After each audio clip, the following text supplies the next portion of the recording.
집요하게 달라붙어 다니네. 저 멀리까지. 전두환 대통령은 8월 16일 오전 우리나라 국가원수로서는 처음으로 아프리카 4개국을 비롯해서 캐나다 등 5개국을 공식 순방하기 위해 장도에 올랐습니다.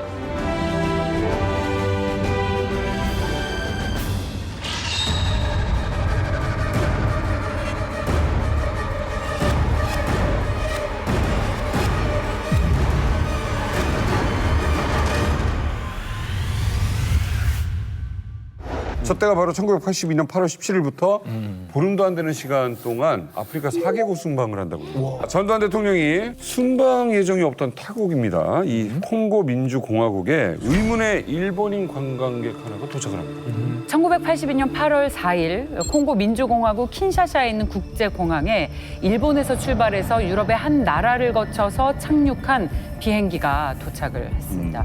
여기에는 일본인 남성 2명이 타고 있었어요. 근데 겉으로 언뜻 보기에는 다른 관광객들이랑 똑같아요.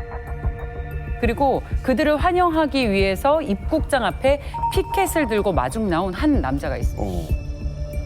말단 외교관은 두 일본인에게 바로 여권을 보여달라고 해요. 근데 여권을 보고 나서 확인을 했는데 이상한 점이 있습니다.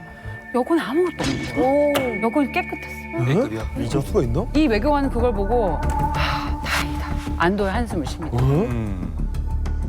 여권 보시면은 이게 출입국 거기서 심사할 때 바로 이렇게 도장을 찍어줍니다. 이렇게. 그렇죠, 그렇죠. 이렇게.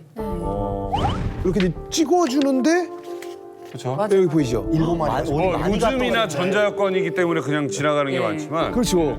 그러니까 출입국이 확인이 안 되는 거예요. 이 사람들이 콩고 민주공화국에 들어온 게 온데간데 사라진 겁니다. 네. 그럼 어떻게 안 찍어줄 수가 있지? 바로 이날 콩고 민주공화국에 도착한 일본인들의 정체에 달려 있습니다. 이 사람들은 일본인 관광객으로 위장한 북한 공작원들이에요. 당시에 아프리카에 대한 정치력이 강했던 국가가 바로 북한이었어요. 네, 맞아. 거기에 현지 콩고에 있는 북한 외교관이 어떻게 해서 도장을 찍지 않게끔 조치를 했다라는 거고. 자, 이야기의 실제 주인공, 이 공작원들을 마중 나갔던 북한의 말단 외교관을 오늘 휴민트로 모셨습니다.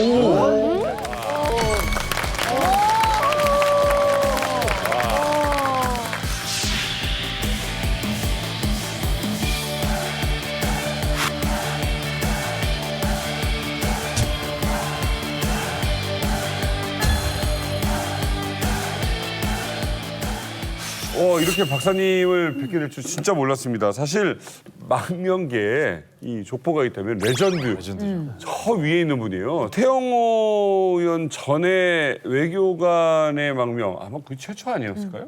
뭐 김정일 말이 처음으로 조국을 배반한 외교관. 와, 저도 너무 신기하고 아니 저도 너무 궁금한 게 진짜로 이 전두환 전 대통령 그 암살 이 계획에 투입이 됐었던 거예요? 그렇죠. 그러니까 그 당시에 자유공화국, 지금 콩고 민주공화국으로 네. 바꿨는데 거기 이제 3등 서기관 했었는데 갑자기 불려 나가서 그래서 뭐 조국 통일을 위한 대업에 중대한 임무를 맡게 됐으니 하겠느냐. 그래서 하겠습니다 하고 그 작전에 투입이 된 거죠. 하달받은 혹시 임무가 오신 분들 이렇게 좀 케어하시는 그런 임무였나요? 저한테는 임무를 안 내주고 그때 과제만 주는 거예요. 네네. 그때 당일 과제만 주는 건데 공항에 가서 두 사람을 데려오되 여권에 그 사람이 여기 자유공화국에 들어왔다는 게 찍히면 안 된다. 아니 어떻게 도장이 안 찍히게 들어올 수가 있어요? 돈이면 다 통하던 때가 있었습니다. 아, 돈이면 되는. 아니 그러면 암살을 계획한 목적지가 어디였던 거예요? 목적지가 좀 의외예요. 바로 가봉이었습니다. 가봉. 당시 전두환 전 대통령의 일정을 보면 일단은 케냐, 그리고 나이지리아, 그리고 가봉, 그리고 아프리카 세네갈인데 이 세 번째 목적지 가봉이 바로 그들의 거사의 타깃 목적지였다는 거죠. 아프리카 4개국 중에 왜 하필 이 세 번째 가봉을 택했는지가 저도 좀 궁금해요. 말레이시아 쿠알라룸푸르 김정남 암살 그런 큰 사건이 있을 때는 현지 대사관이 거기서 현장 지휘부입니다. 아, 근데 그걸 가봉이면 가봉이 만들 수는 없거든요. 가봉에서 일을 하니까 그 옆 나라에다가 만들어 놓고 이제 작전을 하는 건데 케니아는 북한 대사관이 없고 외교관계가 없습니다. 두 번째 나라가 나이제리아인데 나이제리아인들이 가지고 있는 자존심이 굉장히 강해요. 그래요. 나이제리아는 잘못 건드리면 큰일 나요. 가봉은 요게 남과 북과 똑같이 수교하면서 약간 북한 쪽에 기울여 있는 그런 나라였어. 북한으로서는 남북한 관계를 다 가지고 있으면서 친북 국가들에 둘러싸여 있는 친북적인 국가들에 가면 아무래도 좀 대통령하고 친하니까 좀 봐줄 거라는 여러 가지 작전상 계획을 짜서 가봉이라는 나라를 선택을 합니다. 아무튼 뭐 콩고 민주공화국 이렇게 멀기도 하고 좀 이렇게 뭐 돌아서 가고 막 그래요. 예. 그 사람들을 데리고 SUV거든 차가. 네네. 먹을 것 천지입니다. 먹을 거 천지? 그러니까 정어리 통조림부터 시작해서 사르딘, 뭐 라비올리 뭐 이렇게 해가지고 이제 그 왜 캠핑하는 그것까지 다 실어가지고 근 13일을 우리가 추적을 하며 다녔는데 제일 먼 루트가 킨샤사, 브라자빌, 그다음에 쭉 올라가서 야온데, 그다음에 은빈이라는 도시가 있고 그걸 통하면 리브르빌 들어가거든요. 지금 박사님 다닌 길이요. 예. 계산해 보니까 우리 제작진이 계시니까 4,000km를. 아니 4,000km면 제주도에서 북한의 제일 끝에 러시아랑 맞닿는 곳까지 거기가 1,000km인데 직선 거리로 거기를 지금 한 번, 두 번, 세 번, 네 번을 왔다 갔다 해요. 4번을. 아니 걸어서 세계 속으로 저 아프리카를 걸어서 세계 속으로 들어오면 저 아프리카는 자신이 있습니다. 정말 50개 나라 다 다녔으니까.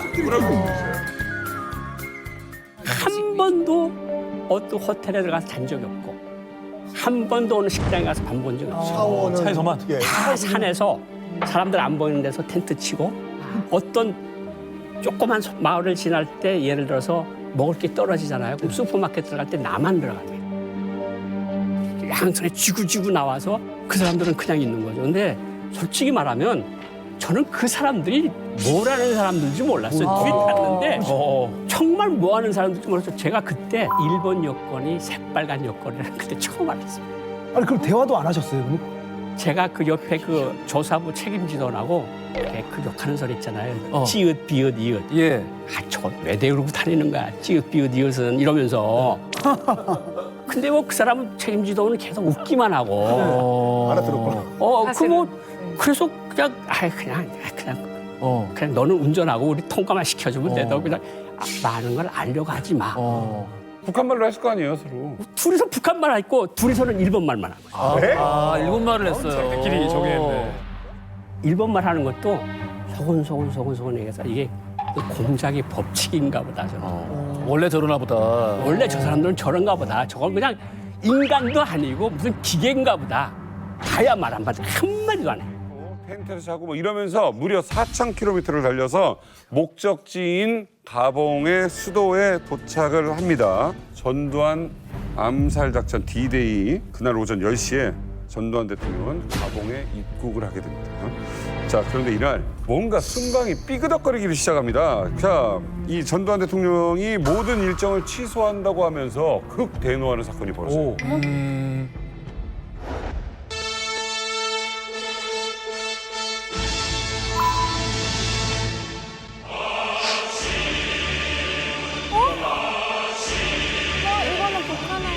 나라 이 강산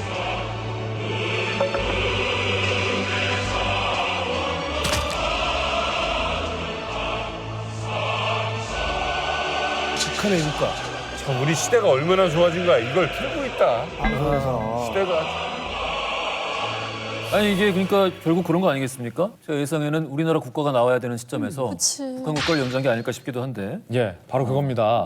자, 전두환 전 대통령이 암살 모의 직전에 대노하면서 순방 취소하라라고 해서 뭔가 테러를 눈치챈 거라고 생각했었는데 사실은 그게 아니라 그러면 전두환 전 대통령이 딱 비행기에서 내릴 때 보통은 타국의 대통령이 도착하면 공항에서 그 나라 국가를 연주해 주죠.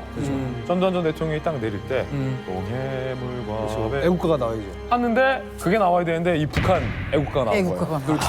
아침은 빛나라. 잘못 쓴 거지. 그러니까 딱 듣다가 전두환 전 대통령 입장에서는 굉장히 기분 나쁘죠. 특히 군 출신은요, 이거 굉장히 민감한 거예요. 그렇죠. 그럼요. 근데 아침 하다가 아이고 띡 은금에서. 동해물과 하면 저는 에이 하고도 그냥 갈 텐데 무려 계속 틀어버렸구나. 1분간 어떡해. 북한 애국가가 크게 울려 퍼집니다. 일정은 다 나왔네. 그러니까 전두환 전 대통령 입장에서는 뭐 남북을 떠나서 사실은 굉장히 외교적 결례죠. 그리고 군부 독재 군인 출신의 대통령 입장에서는 또 적국의 국가를 1분간 틀었다고 하니까 굉장히 어떻게 보면 모욕적이죠. 그렇죠. 결례로 떠나서. 그래서 대노를 할 수밖에 없었고 그렇죠. 이번 순방 취소하라라고 노발대발했는데 그 이후에 이제 봉고 대통령이 직접 사과를 했어요.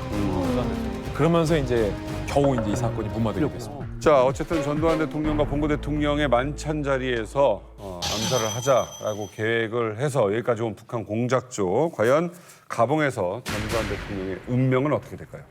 이곳 예응음박 국제공항에 도착해서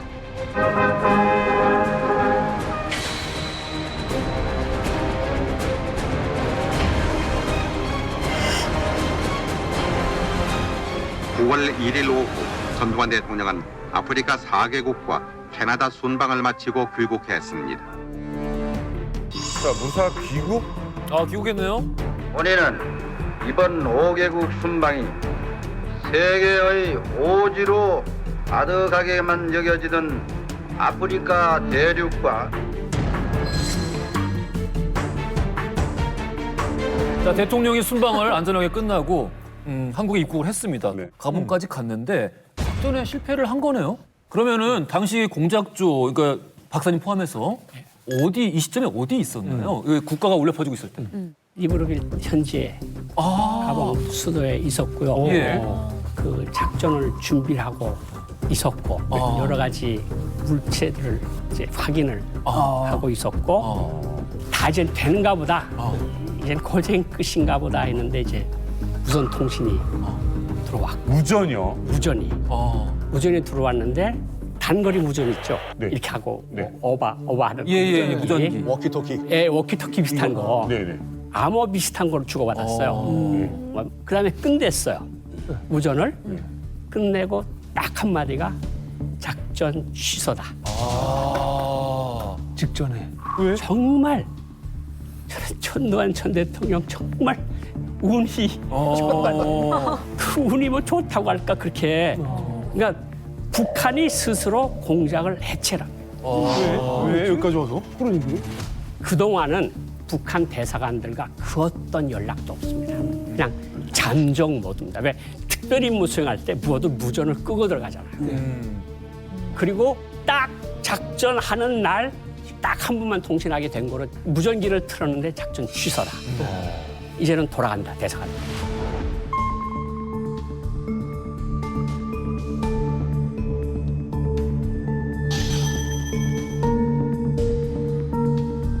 처음부터 아주 철저하게 교육을 시킨 거예요. 그러니까 저한테 우리가 조선 사람입니다라고 말하기 전까지 전혀 눈치를 못 해요. 그러면 이제 결과적으로 이제 언젠가는 말을 하잖아요. 딱 첫 마디 뭐라고 하던가요? 한국말로. 우리 조선 사람입니다. 우리 조선 사람입니다.